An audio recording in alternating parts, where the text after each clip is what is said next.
उत्पत्ति ग्रंथ का चौथा अध्याय का विवरण। उत्पत्ति अध्याय का चौथा अध्याय में 26 वचन बाटे और ये अध्याय में निर्माण करल गयल आदम हवा पाप करे के बाद में अदन के वाटिका से जब उनके निकाल देवल गयल ओकरे बाद में करल गयल घटना ये बाटे। अदन के वाटिका में जब उनके निकाल देवल गयल वहाँ से, जब आदम अपने पत्नी हवा के पास में गई ना तब वो गर्भवती भईनी और कहना कि हम यहोवा के सहायता से एक पुरुष के पाए बई। फिर परमेश्वर के वो धन्यवाद देनी और उनकर नाम कैन रखल गई। फिर गर्भवती हुई के उनकर भाई हाबिल के जन्म देनी। हाबिल जौन बा भेड़ भकड़ी के चरावे वाला बनना, लेकिन जौन कैन बा भूमि पर खेती करे वाला किसान बनना। और चौथा वचन से जब हमके देखल जाए तो दोनों भाई परमेश्वर के पास भेंट चढ़ाव बदे अइना और भेंट के परमेश्वर कौने तरह से स्वीकार करे बयान ये चौथा वचन में हमके देखे के मिली। जब परमेश्वर कैन के द्वारा लाल गल भेंट के ग्रहण नहीं करे बयान, लेकिन परमेश्वर हाबिल का भेंट के वो ग्रहण करे बयान। पांचवा वचन में कैन का जौन बाटे भेंट कैन का क्रोध बा और छठवा वचन में परमेश्वर उनसे बात करे बान तू काहे क्रोधित होत बाया और परमेश्वर एक प्रकार से पूछत बान। और आठवां वचन में कैन अपन भाई हाबिल का हत्या करे बयान और घात करे बान। और नौवा वचन में यहोवा कैन से पूछे बयान कि तहार भाई हाबिल कहाँ बयान, तब वो कहे बयान मालूम नहीं बा। तब कैन कहना कि का हम अपने भाई का रखवाला है, तब वो परमेश्वर से झूठ बोलना। और 12वां वचन और 13वां वचन में हम ये वचन में देखी ला जाके परमेश्वर को कैन के श्राप देवल गईल बा। और 14वां वचन में कि तू आज के दिन में हमके भूमि पर से निकाले बाया और हम तुम्हारे नज़र में और रही और हम पृथ्वी पर भटके वाला भगोड़ा रहो। और जो कोई भी हमके पाई और वो हमके घात करी, ए प्रकार से कैन का परमेश्वर के सामने विनती करल गईल बा। और परमेश्वर के द्वारा ये विनती स्वीकार नहीं भइल बाटे और विनती के स्वीकार यहाँ पे नहीं करल गईल बाटे। यहोवा कैन बदे एक चिन्ह के ठहराए बयान कि कहीं ऐसा न हो कि कोई ओके पाई के मार दे। और 16वां वचन में जब हम देखी ला के कैन का जौन वंश बाटे कौने प्रकार से उत्पन्न भइल बाटे और कौने तरह से बढ़ल बाटे, तब हमके में देखे के मिली। और एकरे बाद में कैन एक नोद नाम देश में वो चल गई ना और मूसा के समय तक वो वहाँ पे रहना और वो जगह में बा। यही बदे वो जगह का नाम नोद बा। काहे बदे कि कैन भटके वाला रहना, एक भगोड़ा बयान। और नोद का अर्थ हवा भटके वाला।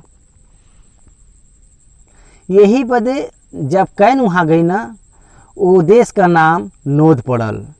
जब कैन आदम और हवा से जौन संतान उत्पन्न भ रहल उनमें से वो एक स्त्री के लेके गई ना और वहाँ पर एक नया सृष्टि नई बाटे। उत्पत्ति का 5वां अध्याय में हमके पुत्र के साथ में पुत्री के भी आदम हवा जन्म दिले बान, एक प्रकार से लिखल बाटे। पुत्रिया जौन बाइन आदम हवा का और कैन ओके लेके गई ना, यही बदे वहाँ पर उनके संतान उत्पन्न भइल बा। संतान के बारे में 17वां वचन में लिखल गल बा। जब कैन अपने पत्नी के पास गई ना तब वो गर्भवती भईनी, तब वो हनोक के जन्म देनी। और ये हनोक अलग हयन और सेतु के संतान से आयल होयल जौन हनोक बान वो अलग हयन। फिर कैन एक नगर के बसैना और वो नगर का नाम अपने पुत्र के नाम पर हनोक रखना। हनोक से इराक उत्पन्न भइना और इराक से महुआल उत्पन्न भइना और महुआल से मतुसाइल उत्पन्न और मतुसाइल से लेमेक उत्पन्न भइना। और लेमेक जौन बा 2 स्त्री के ब्याह कैना और पहले का नाम आदा रहल और दूसरे का सिल्ला रहल। और आदा याबाल के जन्म देनी और तंबू में और पशुपालन करब ये दोनों रीति का कार्य करे लगनी।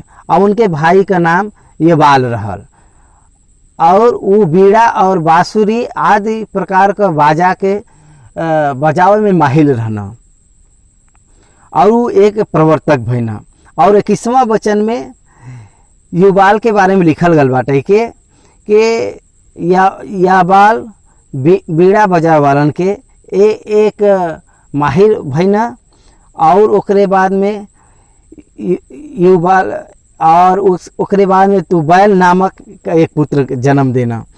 और ओकरे बाद में लोहे का सब धार वाले हथियार के गढ़े वाला भइना। और तुबैन कैन का एक बहन रहनी जेकर नाम नामा रहल। वो अपने पत्नी से एक प्रकार से बात करत बान के हम एक पुरुष के जौन हमके लगत रहना, मतलब कि एक जवान के जौन हमके घायल करत रहना वो हमके घात करेवा। जब कैन का बदला 7 गुना लेवल जाए तब लेमेक का गुना 70 गुना लेवल जाई। यहाँ पर 2 मर्डर भइल बाटे और एक मर्डर का सज़ा 7 साल बा और 2 मर्डर का सज़ा जौन बा 60 साल बाटे। एकरे बाद में आदम अपने पत्नी के पास फिर गई ना और वो फिर से एक पुत्र के जन्म देनी और ओकर नाम सेत रखना। और ये कह के रखना कि परमेश्वर हमरे बदे हाबिल के बदले जौने में कैन उनके घायल कैना ओकरे प्रकार से सेत के भी एक पुत्र उत्पन्न भइना और ओकर नाम एनोस रखल गया। वही समय से लोग जौन बाटे के सब लोग परमेश्वर से प्रार्थना करे लगना। और सेत के संतान से ही नूह उत्पन्न भयल बयान। 10 पीढ़ी का जौन जनरेशन बाटे नूह आल बयान। ओकरे बाद में अब्राहम आल बयान। अब्राहम के जनरेशन में दाऊद आल बयान और दाऊद के जनरेशन में यीशु मसीह आल बयान। और एक प्रकार से बाइबल का जो नया नियम का कलेक्शन भइल बाटे एक प्रकार से भइल बा। और चौथा अध्याय में हम वचन का ध्यान करब। चौथा अध्याय एक प्रमुख अध्याय के रूप में दिखाई देत बाटे। ये चौथा अध्याय में हमके पहले का जो सारी बात बाटे हमके दिखाई देत बाटे। पहला ब्रदरहुड, पहला भाई हाबिल और काबिल कैन के बीच में बात बाटे। फर्स्ट बॉर्न ह्यूमन, पहला गर्भ के रूप में आयल गयल कैन वहाँ देखत बयान, पहला आदमी। ओकरे बाद में कुटुंब व्यवस्था जौन बा ए अध्याय में शुरुआत भइल बा। परिवार बिछड़ गल बाटे, हम ए अध्याय में हमके देखे के मिली। पहला समाज का निर्माण भयल हम ए अध्याय में देखे के मिलला हमके। और अपराध भइल बा यही अध्याय में हमके देखे के मिली। और जौन पहली हत्या भइल बा यही अध्याय में। और बहुत सारा प्रमुख बात जौन बाटे अगर देखल जाए तो आराधना, पहला भेंट और यही अध्याय में हमके देखे के मिलला। फर्स्ट हिपोक्रेसी मीन दिखावट जौन बा बाहरी रूप में दिखाई, रिलीजियसन वर्ष भी मीन यही अध्याय में देखल के मिलल बा। फर्स्ट बिलीवर्स भी मीन देखे के मिलला। एकरे बाद में जब हम देखल जाए तो मीन देखे से सेल्फ रेस्पेक्ट, खुद का धार्मिकता के बारे में देखे के मिलला। कैन का धार्मिकता यहाँ दिखाई देत बाटे। ओकरे बाद में यहाँ पर कैन नाश होए वाला मानव जाति के दर्शावल गल बाटे। यही बदे कैन के जीवन के इतिहास में इस चौथा अध्याय के इतिहास से पहले के प्रमुख बात हमके एमिन पता चलला। प्रमुख बात बाटे एमिन हमके दृष्टि रखे के बाटे। और चौथा अध्याय पहला वचन के हम पढ़ा, जब आदम अपने पत्नी के पास हवा के पास में गई ना, तब वो गर्भवती हो के कैन के जन्म देनी और कहनी कि हम यह हवा के सहायता से एक पुरुष के पाए बाई। अब पास गयल ये बात के नींव मतलब नींव पाया, पास गयल, यही के हिब्री भाषा में कादा कहल जाला। ये कादा का मतलब हवा इंटीमेशन रिलेशनशिप के देखावला। परमेश्वर और कलीसिया के मध्य का संबंध जौन बाटे यादा, एकर मतलब बाटे दूसरे के नामान होए वाला एक संबंध, दूसरा कोई न जाने वाला संबंध, दूसरे के साथ में न रहे वाला ई संबंध, एकर अर्थ बाटे। यही बदे सेक्सुअल रिलेशनशिप पत्नी पति के बीच में उपयोग करल गयल ई बात बा और एकर यह मतलब बा, यही का मतलब बा यादा। ये पद का इस्तेमाल यहाँ पे करल गल बाटे। एकरे बाद में सहायता से पाना, सहायता से पाना, एकर मतलब बाटे के पाना, परमेश्वर के फेवर से पाना, गॉड्स फेवर हमरे पर आयल बा। आना का मतलब बाटे, आना का मतलब बा परमेश्वर का इन्वायरमेंट जौन बा एमिन बाटे। माई के गर्भ से उत्पन्न होए के बाद में हर एक लोग कादा शब्द का इस्तेमाल करल जाला और माई के गर्भ में उत्पन्न होए के बाद में परमेश्वर जीवन के डालन, जीवन देवे वाला परमेश्वर हयन। यही बदे माँ के बिना कोई भी इंसान पैदा नहीं हो सकला। आदम जब अपने पत्नी के पास गई ना, तब वो गर्भवती भईनी और पहला ये अनुभव हुआ। एक स्त्री होए के नाते ये पहला अनुभव हुआ। हम एक पुरुष के पहली, एकर मतलब बा कि हम एक स्त्री है, एक स्त्री के स्थान में रह के परमेश्वर के सहायता से एक दया से एक पुरुष के हम पाल भाई, तब से मानव का निर्माण भइल बा। परमेश्वर आदन के वाटिका में उत्पत्ति पहला अध्याय में जौन बात कहल गल बाटे उ पूरा भइल बा, उ ये जगह में पूरा भइल बाटे। ऐसा काहे बदे नाम रखल गल बा, एकर कहे के मतलब बा ही इज हियर, मतलब देखा ई जौन बा ई यहाँ पर बायन। काहे बदे ए प्रकार से बतावल गल बा। उत्पत्ति के तीसरा अध्याय में जब ये दोनों पाप करे बायन, तब परमेश्वर उनके बताए बायन ही इज हियर, देखा ये यहाँ बायन। काहे बदे ऐसे बतावल गल बाटे। उत्पत्ति के तीसरा अध्याय में जब दोनों पाप करे बायन, तब परमेश्वर उनके बताए बायन।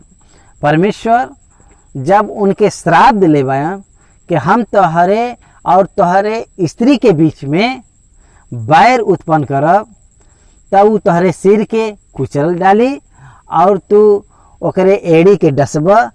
ए प्रकार से परमेश्वर श्राप दिले बायन सांप के। आदम और हवा ये सोच ले बायन कि पहला प्रथम जौन लड़का बा, जौन संतान उत्पन्न हुई, वो परमेश्वर के उस श्राप से मुक्त करी। यह इस प्रकार से वो दोनों सोचे रहना। लेकिन भयल का बाटे, यहाँ परमेश्वर अपने बेटा यीशु मसीह के बारे में बताए बायन। वो मानव जाति में मानव बन के स्त्री के द्वारा उत्पन्न हो के और पैदा हो के और एकरे ऊपर एकरे ऊपर होई के शैतान के सिर के ई कुचल डली है। ई परमेश्वर का विचार रहल और ऊ ओकरे बारे में बतैना। आदम हुआ ये बात के नहीं समझ पैना। ऊ सभी सोचना कि हम अपने पुत्र कैन के द्वारा हमके छुटकारा मिली। ये प्रकार से ऊ सोचना। जब कैन के ऊ सब जन्म देना तब ओकरे बाद में फिर से ऊ गर्भवती भैनी, तब हाबिल के फिर से ऊ जन्म देनी। और चौथा अध्याय में ऊ किस प्रकार से कैन से उम्र में आवे के बाद में भेंट चढ़ावे के गल बयान ओकरे बारे में नहीं बतावल गल बा। ई कौन कितना उम्र में उनका मृत्यु भइल बा एकरे बारे में हमके पता नहीं बा। पहला का प्रारंभ के समय में आप लोग अगर उत्पत्ति का 5वां अध्याय में अगर देखा तो जौन पहला पीढ़ी के लोग बायन सैकड़ों साल तक वो सब जीवित रहत रहना। मतुसाएल पहला पीढ़ी में सबसे अधिक साल तक वो जीवित भल बयान, 930 वर्ष तक जीवित भल बयान। मतुसाएल सबसे अधिक सबसे ज़्यादा जियल बयान, 969 वर्ष में सबसे ज़्यादा वो साल में जीवित भल बयान। और अधिक साल मधुसाएल जीवित भल बयान। यही बदे जब आप लोग देखिए हैं ये प्रकार से तो हनोक भी परमेश्वर के साथ में उचल गल बयान। और ओकरे बाद में वो 360 साल तक वो जीवित रहना, कम उम्र का रहना और कम उम्र वो जीवित रहना। ये कौने उम्र में परमेश्वर के पास भेंट के लेके गए ना ओकरे बारे में पता नहीं बाटे। लेकिन उनके काम के बारे में यहाँ लिखल बाटे के मतलब जन्म होए के बाद हाबिल भेड़ बकरी का चरवाहा बन गई ना, लेकिन कैन भूमि का खेती करे वाला किसान बनना। हाबिल भेड़ का चरवाहा बनना, पहला काम में भेड़ के चरावे वाला जन चरवाहा लोग रहना और खेती पर काम करे वाला किसान यहाँ पर दिखाई देते बयान। ये प्रकार से आज भी ये दोनों काम का समाज में किसी भी प्रकार से एकर महत्व कम नहीं बाटे। और तीसरा वचन में कुछ दिन के बाद में ये कितना दिन बाटे ये मालूम नहीं बाटे। कुछ दिन के बाद में कैन यहोवा के पास में भूमि के उपज में से कुछ भेंट के लेके आल बयान और हाबिल अपने भेड़ बकरी के कई एक पहलौठा बच्चा के लेके भेंट चढ़ावा बदे लेके आल बयान और उनकर चर्बी भेंट चढ़ाई। तब यहोवा हाबिल उनके भेंट के ग्रहण करना, लेकिन कैन और उनके भेंट के यहोवा ग्रहण नहीं करे बयान। बहुत सारा यहाँ पे शंका बाटे लोगन के बीच में बहुत सारा शंका बाटे। मसीह लोगन में विभिन्न प्रकार का ये सोच बाटे के कैन लहू नहीं छिड़कना, यही बदे परमेश्वर उनकर भेंट के ग्रहण नहीं करना। ये प्रकार से ये सब लोग सोचन। लेकिन बाइबल का बतावला इब्रानी के पुस्तक 11वां अध्याय और 6वां वचन में विश्वास के बिना उनके पसंद करब अनहोना बाटे। कैन जौन बयान उनमें विश्वास का कमी बाटे, ये प्रकार से दिखाई देला। लेकिन हाबिल के अंदर विश्वास बा, ये प्रकार से हमको देखे के मिलला। विश्वास कौने बात से उत्पन्न होला? सुने के द्वारा। परमेश्वर का वचन सुने के द्वारा विश्वास आवला। विश्वास का अर्थ है ओबिडियन।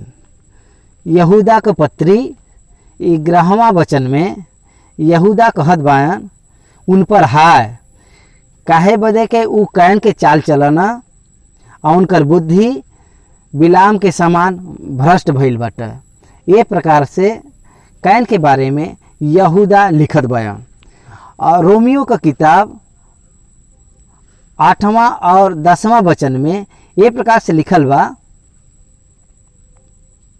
विश्वास परमेश्वर के वचन के सुने के द्वारा प्राप्त होला। सुने का मतलब हवा विश्वास को, विश्वास का मतलब हवा नम्रता।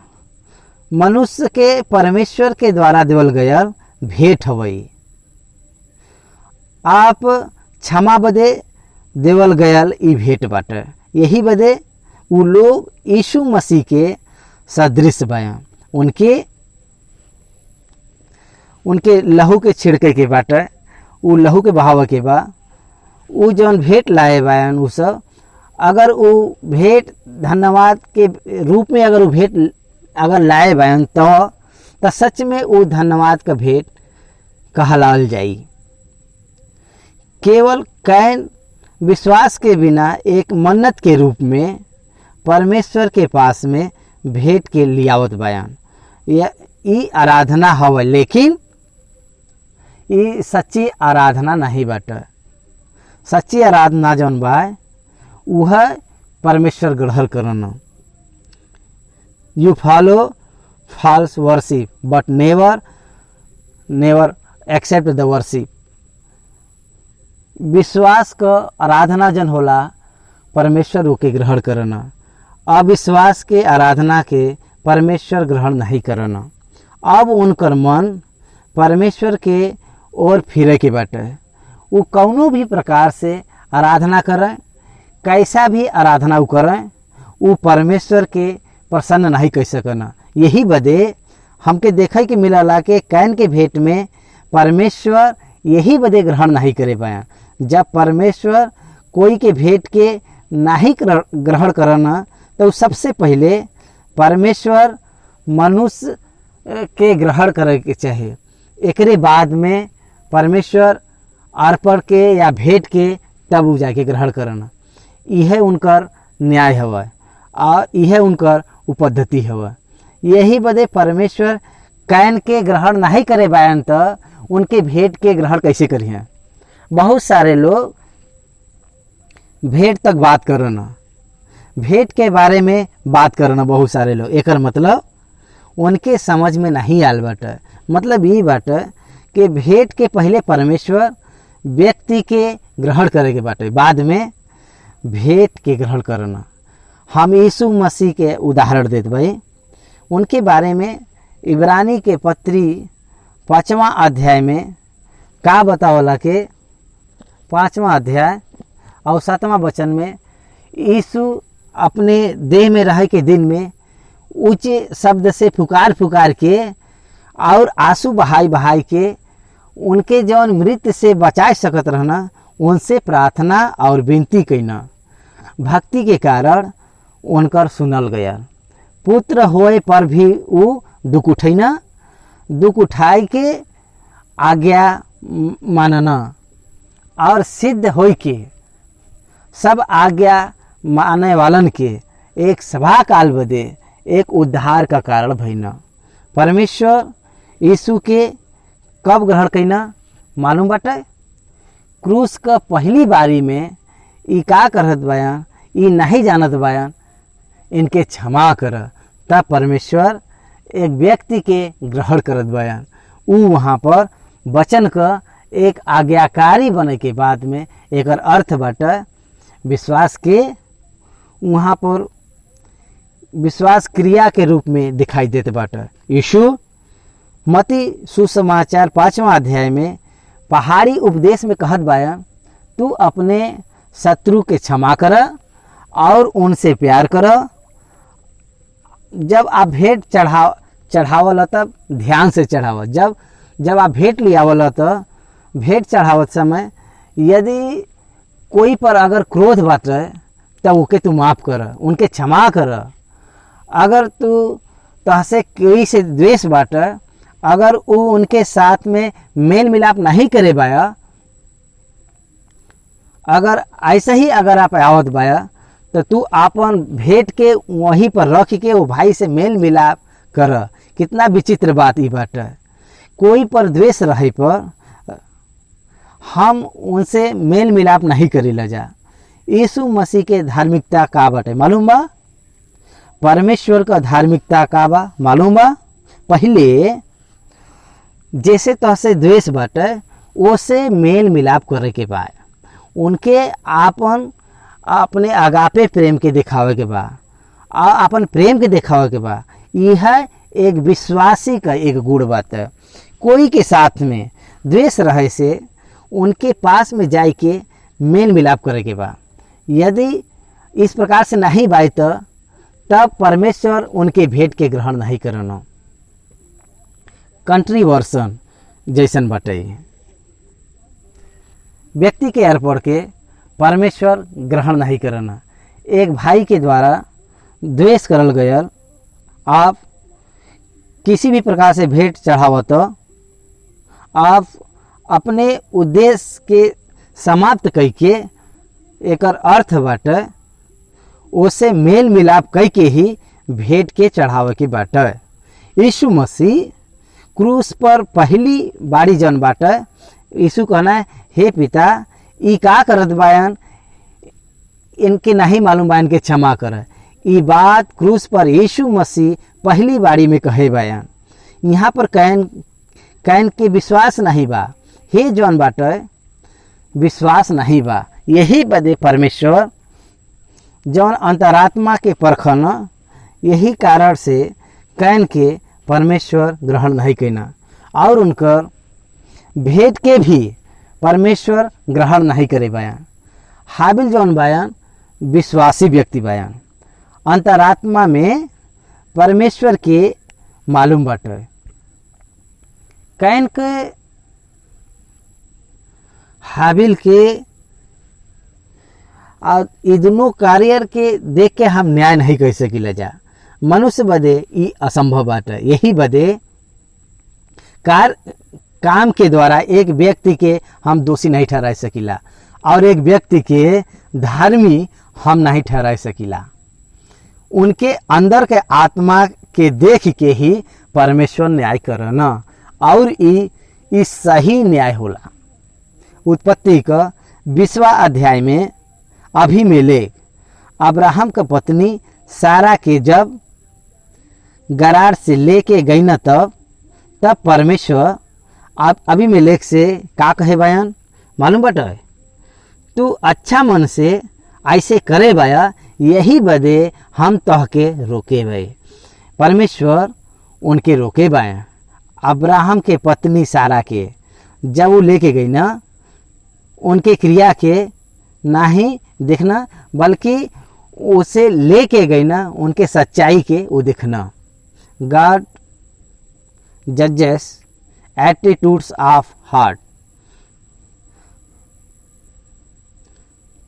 यही बदे विश्वास जिनके अंदर नहीं बाटे वो न्याय में आवल जाला और वो जीवन से पार हो के जाला। यही बदे यही कारण परमेश्वर कैन के भेंट के स्वीकार नहीं करे बया, हाबिल के भेंट के ग्रहण करे बया। काहे बदे के ओमिन सच्चाई बाटे और परमेश्वर का ओमिन न्याय सही बाटे।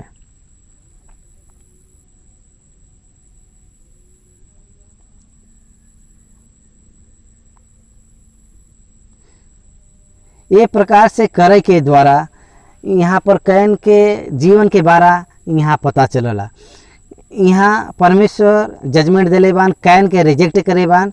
काहे बदे कि उनकर जीवन कैसन बा पता चलला। उत्पत्ति ग्रंथ 4 अध्याय 3 वचन में हम ध्यान करब।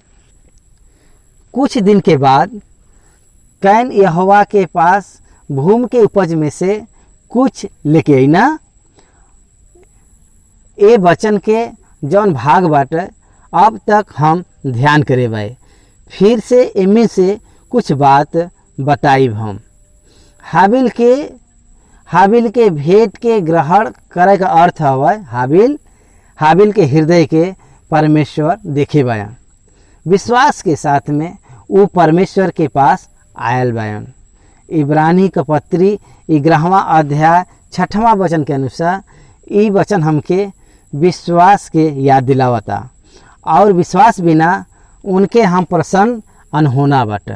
काहे बदे के परमेश्वर के पास आवे वालन के विश्वास करे के चाहिए कि ऊ हयन और अपने खोजे वालन के उ प्रतिफल देना। यही बदे विश्वास से ही परमेश्वर के अंगीकार करल जा सकला।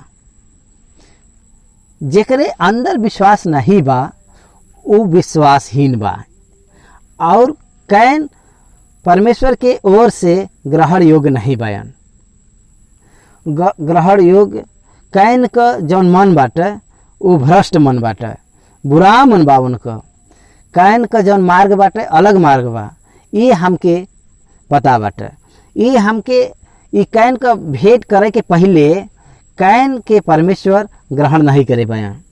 जौन परमेश्वर जे परमेश्वर के मानला, परमेश्वर उनके मानना। परमेश्वर के जे मानला वो विश्वास योग्य ठहरला। परमेश्वर के साथ में जे अच्छा संबंध रखला वो विश्वास के द्वारा होला। विश्वास के बिना हम परमेश्वर से संबंध नहीं बना सकीला। यूहन्ना 1 अध्याय 12वां वचन में, परंतु जे उनके ग्रहण करे बा वो उनकर परमेश्वर का संतान होए का अधिकार दिले बा। मतलब जो उनके नाम पर विश्वास जे रखला। ए प्रकार से यहाँ लिखल बा कि यीशु मसीह में जो विश्वास करला वो एक प्रकार से हम परमेश्वर के संतान बन जाइला। जे कर परमेश्वर के ऊपर विश्वास रहला वो विश्वास, और जेकर परमेश्वर के ऊपर विश्वास नहीं बा वो बुद्धिहीन और मूर्ख व्यक्ति एक प्रकार से वो सोचला और परमेश्वर को लोग नहीं होना। परमेश्वर नहीं बयान। बहुत सारा यूनिवर्सिटी में एक प्रकार से देखे के मिलला। यही प्रकार से उनके पास में ज्ञान बाटे। जौन ज्ञान बा वो उनके अलग रास्ता में लेके जाला। अब 5वां वचन में जब हम देखिला तो तब कैन जौन बा बहुत गुस्सा भल बयान और उनके मुंह पर उदासी छायल गल बा। विश्वासी और विश्वासी में का अंतर बाटे। विश्वासी अपने अंतरात्मा में सोच के परमेश्वर के पास आवना, अपने गलती बदे पश्चाताप करना, और उनके अंदर जौन गलती होला वो ओकरे कारण जौन बात उनके जीवन में होत बा ओकरे बारे में वो सोचना, पश्चाताप करना, वो अपने आप में परीक्षा लेना, फिर ओकरे बाद में अपने आप के वो दोषी ठहरावना, अपने गलती बदे पश्चाताप करना। अविश्वासी लोग अपने बारे में न कभी नहीं सोचना।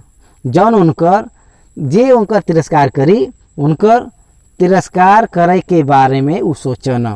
कैन अपन अंतरात्मा में वो सोचे नहीं बयान। काहे बदे के परमेश्वर उनसे ग्रहण नहीं करे बयान, लेकिन वो परमेश्वर पर क्रोधित भल बयान, अधिक क्रोधित भल बयान। यही बदे कि हमरे भेंट के ग्रहण नहीं करे बयान, यही बदे क्रोधित भल बयान। Between God and can, can और परमेश्वर के मध्य में ग्रहण न करब, यही बदे कैन के अंदर क्रोध बाटे और मुंह पर उदासी बाटे। अपने भाई के ऊपर वो क्रोधित भइना और क्रोधित भइना परमेश्वर पापी के बचाव बदे लूका रचित सुसमाचार 19वां अध्याय में यहाँ पर लिखल बाटे। ए प्रकार से के देखे के हमके मिलला। का कहे बान वहाँ के बहुत ही स्पष्ट रीत से लिखल बा। वहाँ पापी का उद्धार करे बदे वो मनुष्य का पुत्र इस संसार में आई न, और वहाँ पर लिखल बा इस प्रकार से पापी का उद्धार करे बदे मनुष्य का पुत्र ये संसार में आयल बयान। ये प्रकार से लिखल बा। विश्वास करे वाली बात ही भाई वो पापी का उद्धार करे बदे आल बयान, धर्मी के बदे नहीं आल बयान, पापी बदे हम आल बाई। और बीमारी लोगन बदे वेद का आवश्यकता बा और आरोग्य वालन के बदे नहीं, धर्मी व्यक्ति बा। हाबिल के मृत नहीं बा। हाबिल जौन बा शारीर मृत पाव के बाद भी परमेश्वर के साथ संबंध बनाई के घात करत बा। कैन हाबिल के जैसा नहीं बा। यही बदे परमेश्वर उनसे बात करत बयान। परमेश्वर पापी से प्रेम करना और पाप से घृणा करना। पापी से घृणा नहीं करना, लेकिन पाप से घृणा। लेकिन मनुष्य पाप से घृणा करला, पापी होए के बाद भी वो पाप से घृणा करना। यही पापी व्यक्ति का यह एक गुण हवे, वह एक स्वभाव बाटे। आज समाज में आश्चर्यचकित होत बा ई बात का। यहाँ पर वो खुद दोषी होई के दूसरे लोगन के दोषी ठहरावना, न्याय करना। ई मनुष्य में आश्चर्यचकित करे वाला ई बात बाटे। कैन परमेश्वर के ऊपर क्रोध के उत्पन्न करे बयान और तुरंत परमेश्वर उतर के आल बयान। दो बात बा वहाँ, एक क्रोधित भल बयान और दूसरा अपने मुंह के उदास करे बयान। परमेश्वर दो विषय बदे प्रश्न करत बा। तब यहोवा कैन से कहे बा, तू काहे क्रोधित होत बाया और तोहरे मुंह पर उदासी काहे छाए बा? अगर तू भला करत का तहार भेंट ग्रहण न करल जाई? ई प्रश्न क कैन पूछत बाया। लेकिन अगर कैन यहाँ पर जवाब देवे अगर योग्य बा तो अच्छा रहत ना, लेकिन परमेश्वर को जवाब नहीं दे सके बाया। तू काहे क्रोधित भइल बाया? परमेश्वर हाबिल के भेंट ग्रहण के कारण यही बदे, हाबिल के अंगीकार करने यही बदे परमेश्वर जब ये प्रकार से प्रश्न पूछना तब कैन एक भी जवाब नहीं दे पाना, इसी खड़ा रहना। तू काहे क्रोधित बाया? You are responsible.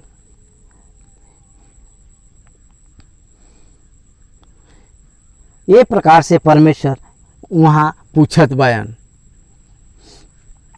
और ओकरे बाद में परमेश्वर यहाँ से पूछत बयान,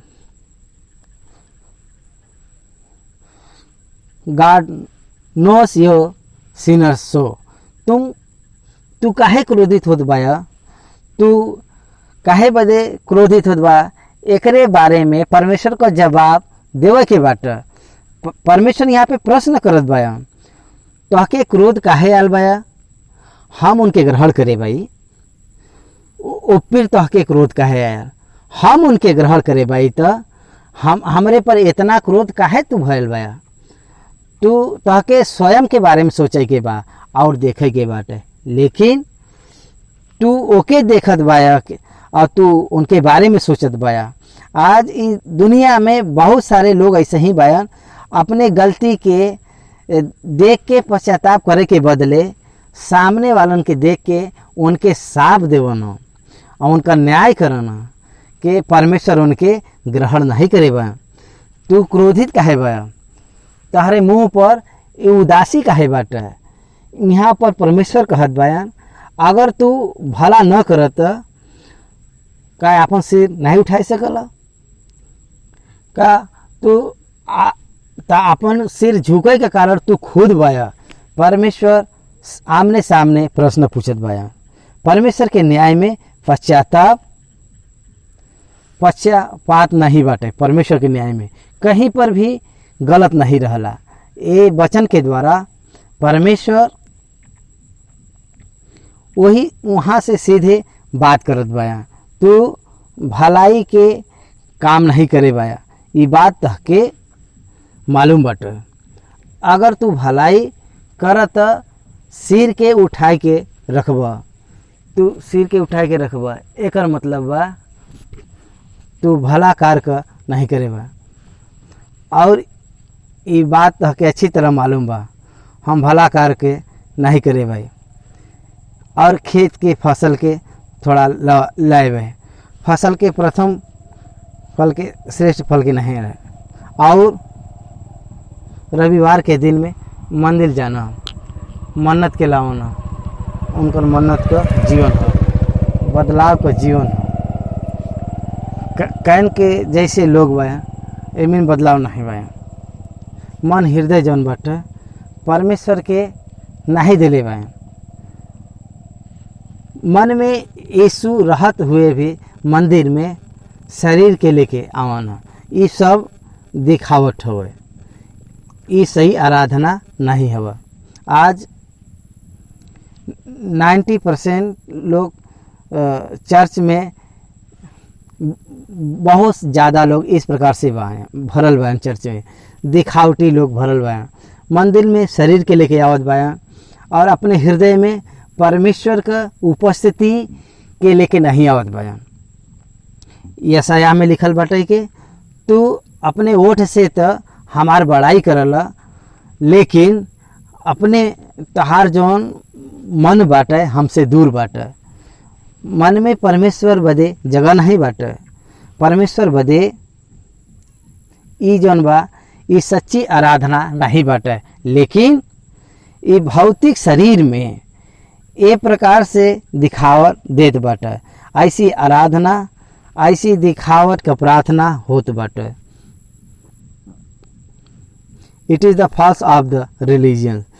कैन अगर तू भलाई के कार्य के नहीं करे बाए, पाप तहरे आंगन के सामने खड़ा रही और लिखल बा, अगर पाप तहरे अंदर रहला वो घर के सामने छिपा रही, खड़ा रही वहाँ पर, और वो भीतर भी प्रवेश करी।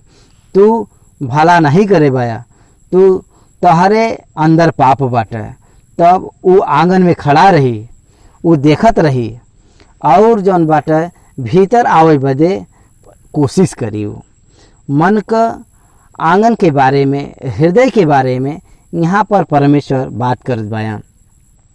मन के आंगन के सामने जौन बाटे पाप इंतजार करत बाटे और जीवन सही नहीं बाटे। मन न फिराव वाला लोगन बदे पाप उनके हृदय के अंदर खड़ा रहला। एक पापी व्यक्ति उनसे प्रेम करके और उनका आह्वान करके, उनके पकड़ के ओके आह्वान करना और ओके अंदर बुलावना, लेकिन प्रभु का बेटा ये प्रकार से नहीं होना। वो पश्चाताप करना और पाप बदे जगह नहीं देना। उनके मन में पाप बदे किसी भी प्रकार का अभिलाषा नहीं रहला। पाप बदे अभिलाषा न रहत हुए एक सच्चा विश्वासी के रूप में वो अपन जीवन व्यतीत करना। He will never give room to the sin to शैतान। वो अपने हृदय में पाप बदे जगह न दी है और वो अपने हृदय के पाप से भरी है ना, पाप से दूर रखिए हर समय, और कभी भी पाप के बदे हृदय में जगह न दिए। लेकिन कैन का जौन पूरा जीवन बा पाप से भरल बा, क्रूर से भरल बाटे, द्वेष से भरल बाटे, धोखा उनके हृदय में बा, क्रोध उनके दिल में बाटे, और दुश्मन जौन बा उनके हृदय में बसल बा। भाई के प्रति क्रोध भरल बाटे। यही बदे परमेश्वर उनके वार्निंग देत बाया, बी केयरफुल करके वार्निंग देत बयान और कहत बयान पश्चाताप कर। कैन अपने भाई के हाबिल से कुछ कहना, जब वो मैदान में रहना तब अपने भाई हाबिल पर भय छिड़क के वो घात के ना, और अपने भाई हाबिल के वो घात के ना। यहाँ पर पता चलला कि अपने भाई के साथ जौन उनका रिलेशनशिप बा अच्छा नहीं बाटे।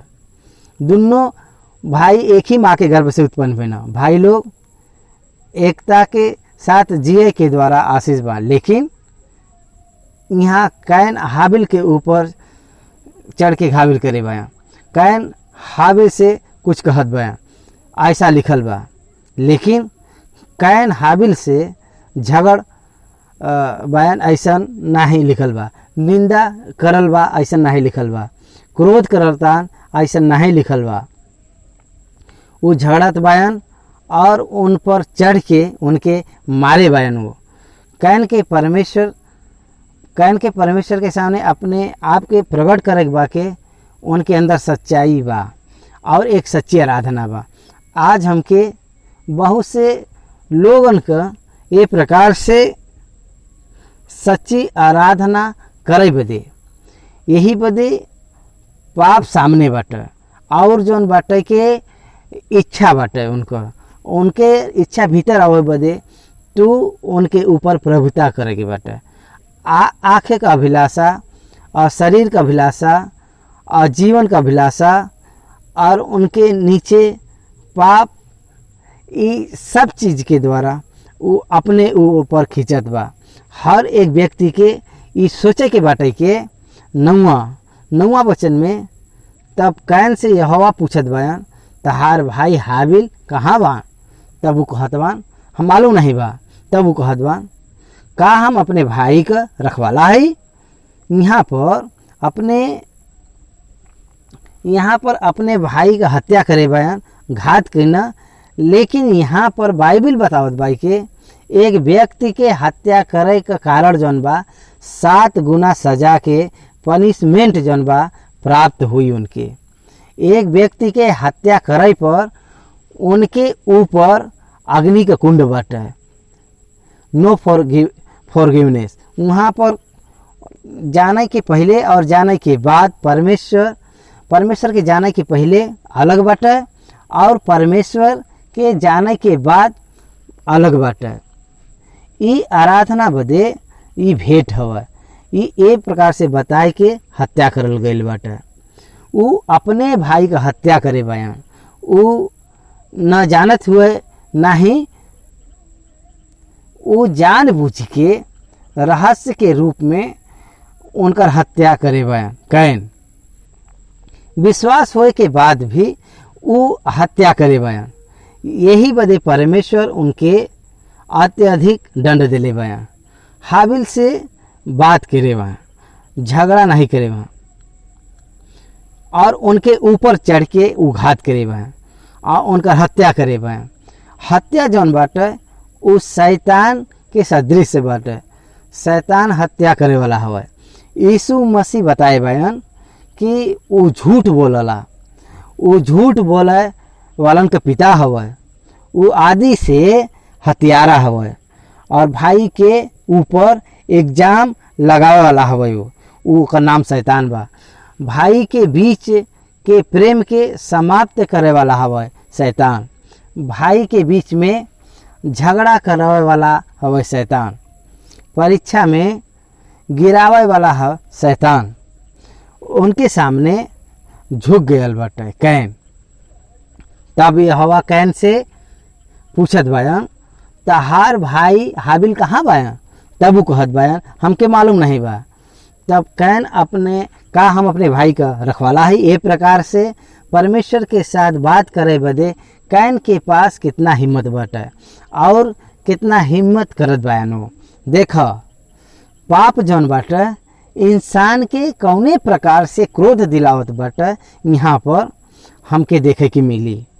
पाप परमेश्वर का तिरस्कार करे बदे हिम्मत देला। ये कितना घातक चीज हवे, कितना भयानक बात ई बाटे। आदम पाप कइके और परमेश्वर से ये पाप का कारण तू है ऐसा कहना, और यहाँ पर कैन हत्या कइके परमेश्वर के ऊपर क्रोध करत बयान और परमेश्वर के जवाब देत बयान। वो कहत बयान का हम उनका रखवाला है? अपने भाई का हम रखवाला है? परमेश्वर प्रश्न पूछत बयान यहाँ पर का तू रखवाला नहीं बया? अदन के वाटिका में रखवाला करे बदे वो वाटिका में आदम के रखे रहना।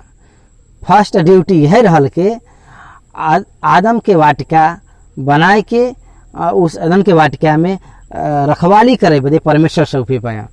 का ई उनका रिस्पांसिबिलिटी नहीं रहल? का ई उनका ड्यूटी नहीं रहल? भेड़ का रखवाली कर ए प्रकार से परमेश्वर उनके काम सौंपे रहना। का ई परमेश्वर परिवार का रखवाली करे बदे नहीं बतायो ना? ये हम नहीं जानीला। का हम अपने भाई का रखवाला है? परमेश्वर अधिकार का यहाँ पर अपमान भल बा, उनकर तिरस्कार होत बा, का हम उनका रखवाला है का? परमेश्वर से ये प्रश्न करत बाया, परमेश्वर का विरोध करत बाया। Don't question God any more. परमेश्वर से कभी भी प्रश्न नहीं पूछे के बा, परमेश्वर से विनती करे के बाटे। परमेश्वर से प्रश्न करे वाला हर एक लोग, हर व्यक्ति पाप करला। काहे बदे के? ऐसा काहे बदे होला के परमेश्वर से काहे तू पूछत बाया? का हम ओकर रखवाला है? ये तू कैसे पूछत बाया? पृथ्वी के ऊपर दोनों भाई बाया, हाबिल कहाँ बाया? ये समय कहाँ बाया? परमेश्वर फिर से कैन के मौका देत बाया, कैन अपन गलती के मान सके। वो ये कैसे कह के अपने भाई के हम घात करे भाई, हम मारे भाई। जौन परमेश्वर लाजर के कब्र में से जिंदा कहना, वो परमेश्वर आय के कैन से पूछत बायन, तहार भाई हाबिल कहाँ बायन? यार के घर में उनकर बेटी के जिंदा करे वाला परमेश्वर, और तोहरे सामने पूछत बायन कि गलीली में जब विधवा का बेटा वहाँ पर मर गए ना, जब उनके जिंदा कहना, वो यीशु मसीह तहसे पूछत बायन, तहार भाई कहाँ बा? अगर तू ऐसा कहता के का हम अपने भाई के घात करे भाई, हम अपने भाई के मारे भाई, अगर तू ऐसे अगर कहे रहता तो देखा हम पश्चाताप करत भाई, और हम रोवत भाई, हम पश्चाताप करत भाई, हमके हमार भाई चाहिए मांगे पर परमेश्वर देतन। तहार भाई हाबिल कहाँ बयान? परमेश्वर उनसे पूछत बयान। पश्चाताप करे के एक अवसर देत बयान, सत्य बतावे बदे एक अवसर देत बयान, वहाँ पर पाप के माने बदे एक अवसर देत बयान। और परमेश्वर जब अवसर देना तो पाप के अगर हम न मानब तो उनकर क्रोध तोहरे पर उतरी और उनकर सजा तहके मिली। Repent your scene from your heart. परमेश्वर के सामने अपने आप के माने की बात है, पश्चाताप करे की बात है। अगर तू ऐसा नहीं करत पाया तो कैन और तोहरे में कोई भी अंतर नहीं बाटे। उत्पत्ति का 4 अध्याय 9वां वचन में अगर पढ़ल जाए तो तब यहोवा कैन से पूछे बान, तहार भाई हाबिल कहाँ बायन? तब कैन कहे बायन, मालूम नहीं बा, का हम अपने भाई का रखवाला है? तब वो कहना, तू का करे बाया कि तहारे भाई का लहू भूमि से चिल्लाए के हमके दहाई देत बाटे। कैन के अपने गलती के सामने माने बदे अवसर परमेश्वर दिले बया। तहार भाई हाबिल कहाँ बया? हम परमेश्वर है और ये पूछत भाई, परमेश्वर सब जानत बयान, सर्वज्ञानी है। परमेश्वर उनकर भाई हाबिल कहाँ बान वो सब जानत बान। यहाँ पर प्रश्न बाटे, हाबिल कहाँ बयान? ई नहीं तहार भाई बयान, हाबिल कहाँ बयान? तू तोहके बतावे के बा। यू रेस्पॉन्सिबिलिटी योर ब्रदर, और तोहरे भाई के प्रति तहार जिम्मेदारी बा। इंसान के नहीं मालूम बाटे कि ऐसे अज्ञानता में चले में पाप का मोल बाटे। ये पाप का लक्षण जौन बा कैन के अंदर में बाटे। कैन इस सब बात नहीं समझत बाया कि परमेश्वर सब कुछ देखत बाया, सब कुछ जानत बाया। पाप जौन बा के धोखा में हमके धाकत बा। हम का है जौन हम परमेश्वर से प्रश्न पूछी, वो सर्वज्ञानी हैं, वो सर्व अधिकारी हैं। वो ऐसे परमेश्वर से का हम झूठ बोल सकीला? जाका हम झूठ नहीं बोल सकीला, लेकिन हम झूठ बोलीला। ई पाप के कारण ई संभव होवे। कैन परमेश्वर के विरोध में प्रश्न पूछत बा। परमेश्वर से वो प्रश्न पूछत बा, का हम अपने भाई के रखवाला है? एक व्यर्थ का प्रश्न बा और ये व्यर्थ का बात बा। परमेश्वर उनके भाई दिले बयान और उनके भाई के जिम्मेदारी उनके ऊपर बाटे। लेकिन वो कहत बा का हम अपने भाई का रखवाला है, का यह हमार काम है, का हमके और दूसर काम नहीं बाटे। देखा यहाँ परमेश्वर का सर्व अधिकार दूर से चलल गयन कैन हमके समझ में आवाला। वास्तविक रूप से रखवाला नहीं बन, ये ठीक हवा, रखवाला नहीं हन। एक भाई दूसरे भाई का रखवाला नहीं बायन तो वो भाईचारा कैसे होई, वो परिवार कैसन होई। यही बदे बाइबल में लिखल बा के जैसे तू बाया वैसे ही तू अपने पड़ोसी से प्रेम कर। यीशु मसीह ऐसे काहे कहना, समाज के अंदर में दूसरे के प्रति रेस्पॉन्सिबिलिटी हवय, ये बतावे बदे हवय। एक और विषय वहाँ परमेश्वर से कहत बाया, हम नहीं जानत बाई कि हमके मालूम नहीं बा। काहे नहीं जानत बाया, तू तहार भाई भेड़ के चरावत बा, तू कैन के यहाँ बतावत बा कि हमार भाई भेड़ बकरी चरावे वाला चरावत बा।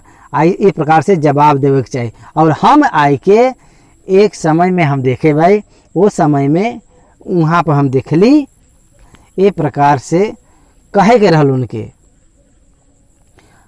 और वो कहीं गल हुई हैं, वो कहीं चल गल हुई हैं।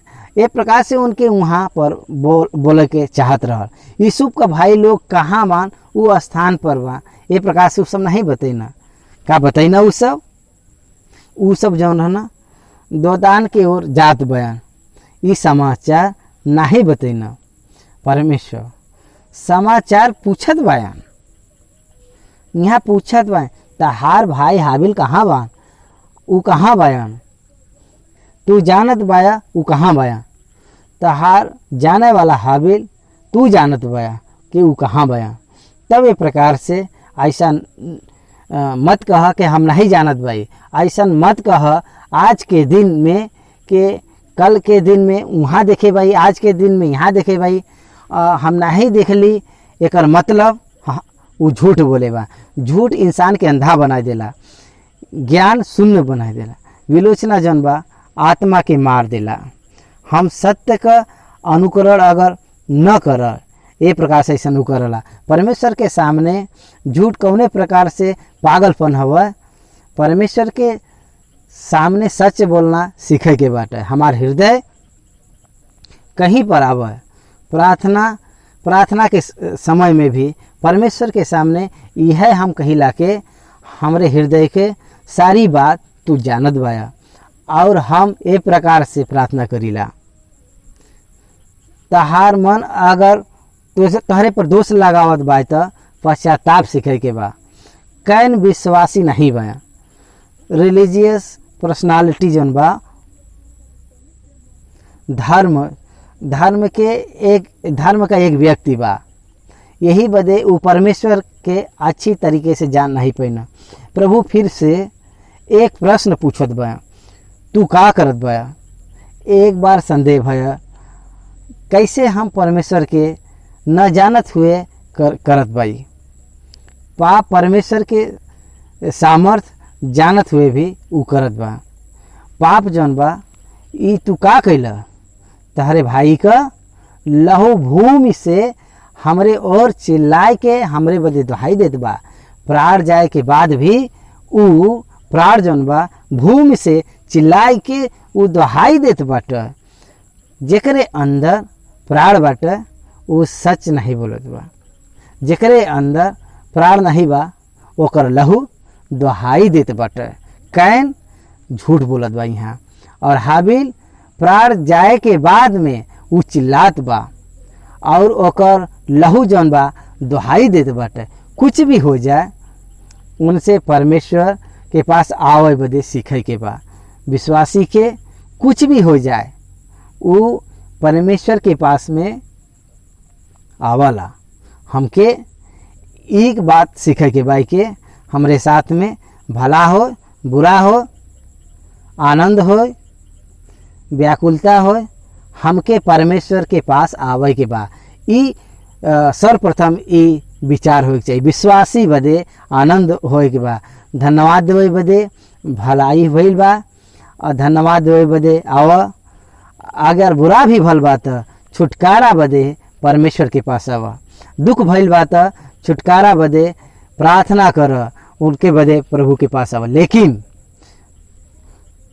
बदले की आवश्यकता नहीं बाटे, उसे परमेश्वर से अलग नहीं कह सकल। हाबिल के शारीरिक मृत्यु भइल, विश्वासी के भी परमेश्वर से अलग नहीं कर सकल मृत्यु। रोमी का पत्री 8वां अध्याय के आखिरी भाग में अगर हम पढ़ी तो रोमी पत्री का 8वां अध्याय का 8वां आखिरी शब्द में लिखल बा, काहे हम नीचे जानत बाई कि न मृत्यु न जीवन न स्वर्गदूत न वर्तमान न भविष्य,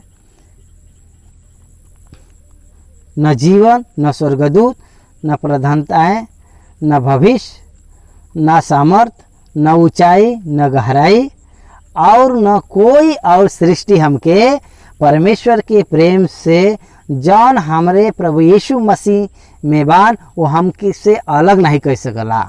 परमेश्वर के प्रेम से हमके अलग नहीं कह सकला। हम निश्चय जानत भाई, हम विश्वास करत भाई, it is the not knowledge, it is the believe. वो उनका विश्वास है और उनका भरोसा है। प्राण जेकरे अंदर बाटे वो परमेश्वर से दूर जात बा, लेकिन प्राण जाए के बाद भी परमेश्वर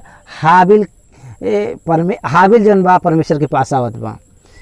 9वां वचन में लिखल बा, कौने बात बदे तहरे भाई का लहू चिल्लात बाटे, चिल्ला के दुहाई देते बाटे। यही बदे इस शब्द यहाँ पर शुरू भइल बाटे। तहार भाई का लहू काहे बदे चिल्लात बा?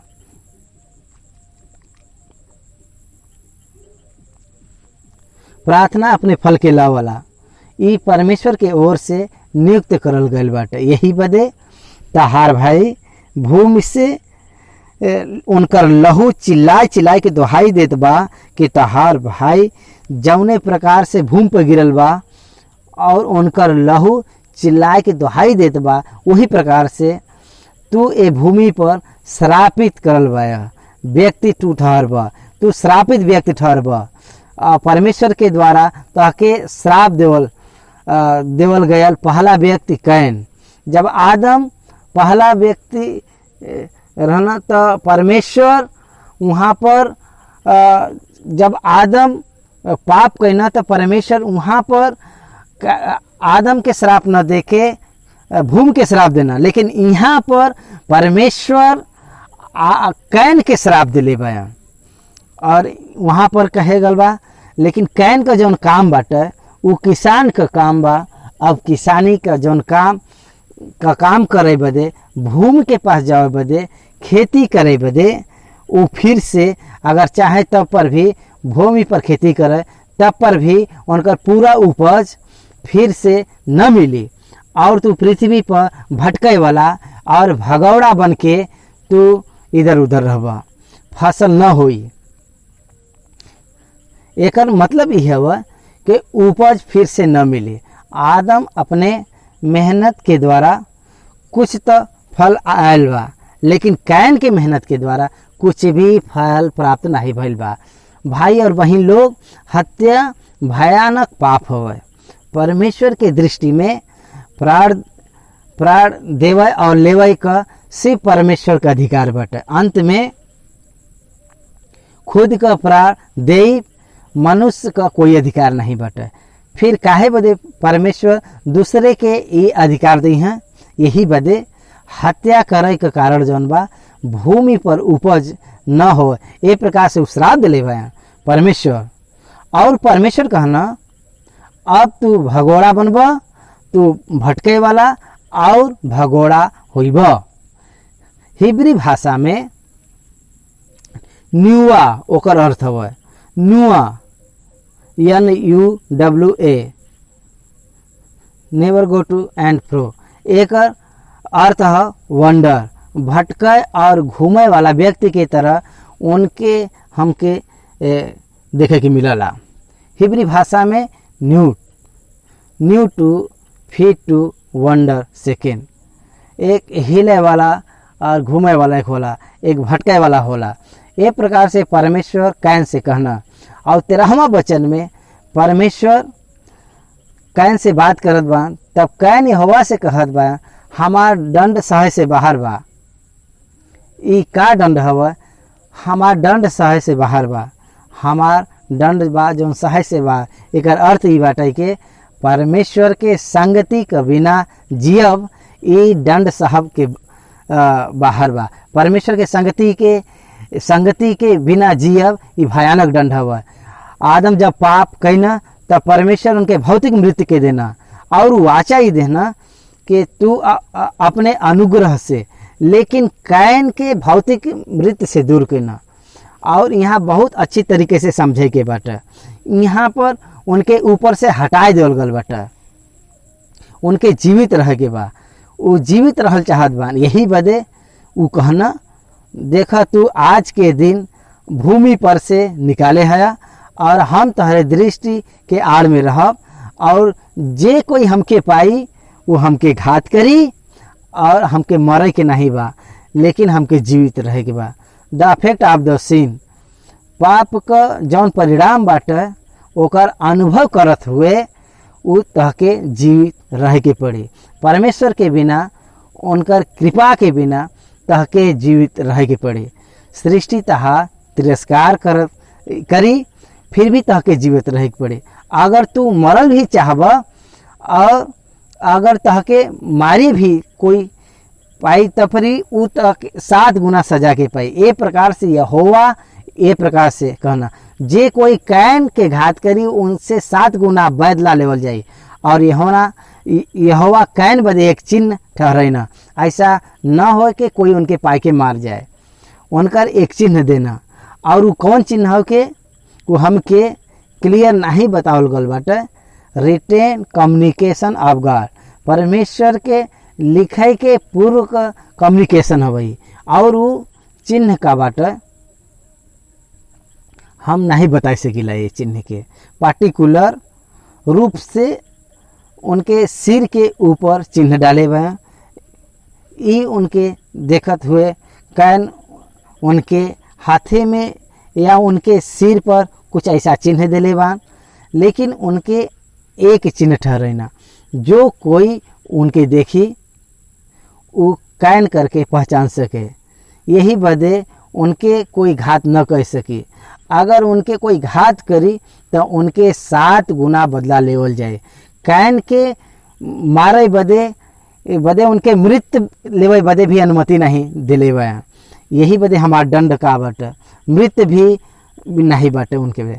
श्राप आवे के बा, परमेश्वर का दया नहीं बाटे, उनकर अनुग्रह नहीं बाटे, और उनकर प्रार्थना नहीं सुनत बा। परमेश्वर के समीप वो नहीं आ सकत बा। वो लॉन्ग लाइफ तक गॉड बर्न हिम। और ये प्रकार से सोचे से भय लगला। कैन के बारे में परमेश्वर के पास न आवे बदे वर नहीं दिले बा। हम तहके एक बात बतावत भाई, परमेश्वर कितना अनुग्रहकारी है मालूम बा? परमेश्वर नहीं बा ए प्रकार से अचानक बुद्धिहीन और मूर्ख लोगों से प्रेम करके और इस संसार में जे अयोग्य बाटे उनके योग्य बनाए हुए हैं।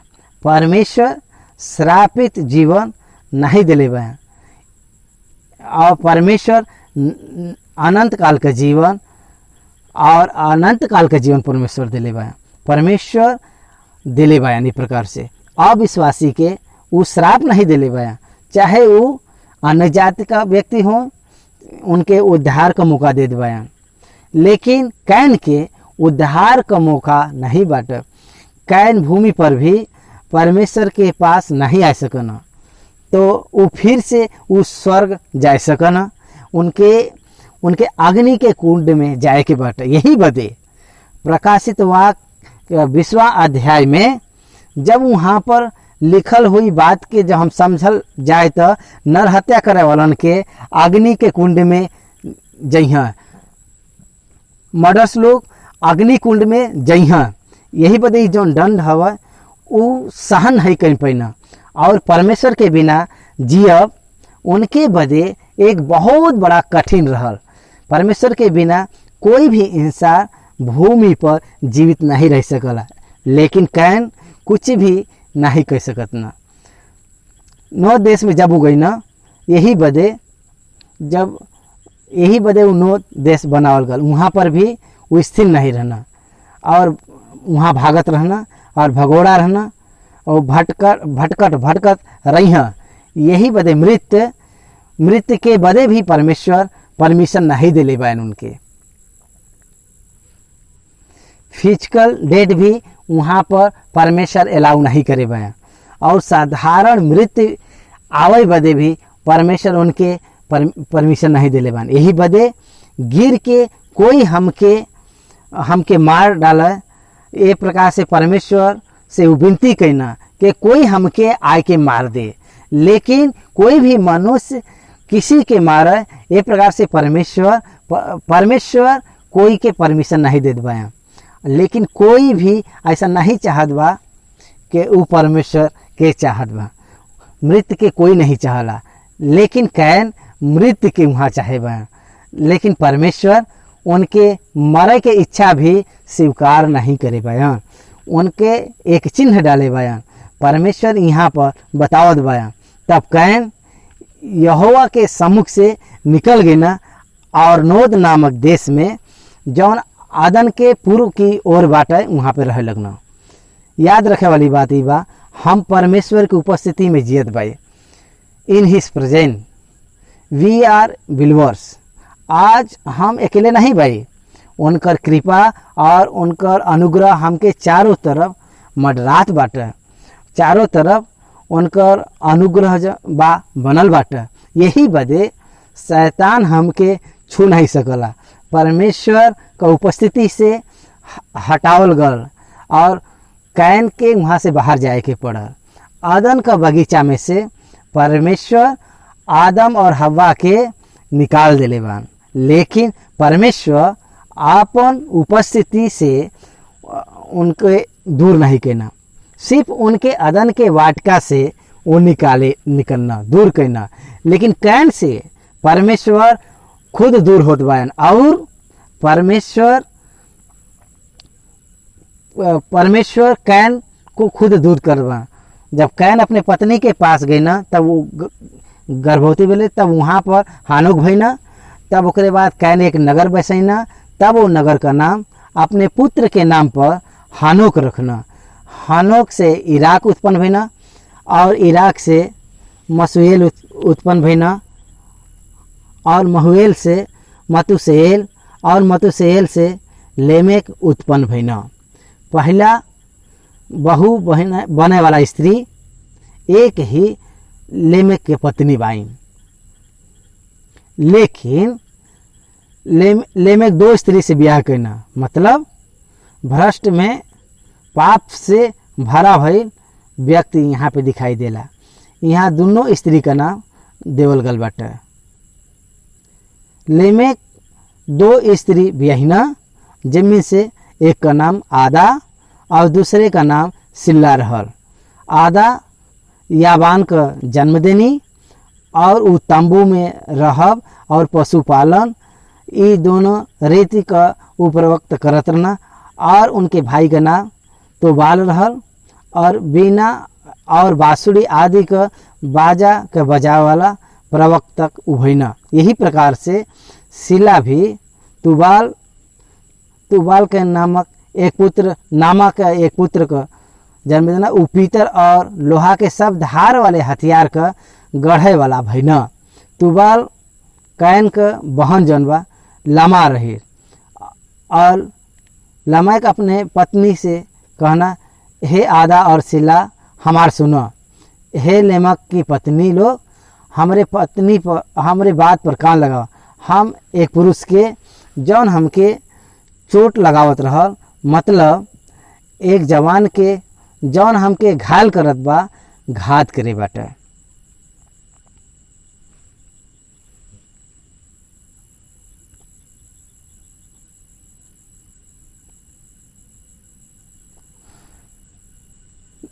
नाश भयल सिर्फ नूह का परिवार के छोड़ कर। यही वजह कैन का भयानक स्थिति नर हत्या करे के कारण भइल। और किस प्रकार से भयानक स्थिति आइल बा हमके ये अध्याय में पता चलला।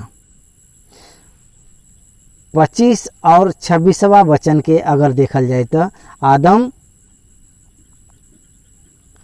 आदम अपने पत्नी के पास फिर गई ना और एक पुत्र के जन्म देना और ओकर नाम कह के सेत रखना कि परमेश्वर हमके हमरे बदे हाबिल के बदले में जेके कैन घात करे बा एक और वंश के ठहराए बयान।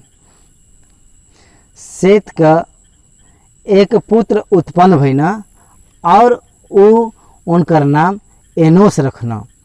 और वही समय से सब लोग यहोवा से प्रार्थना करे लगना।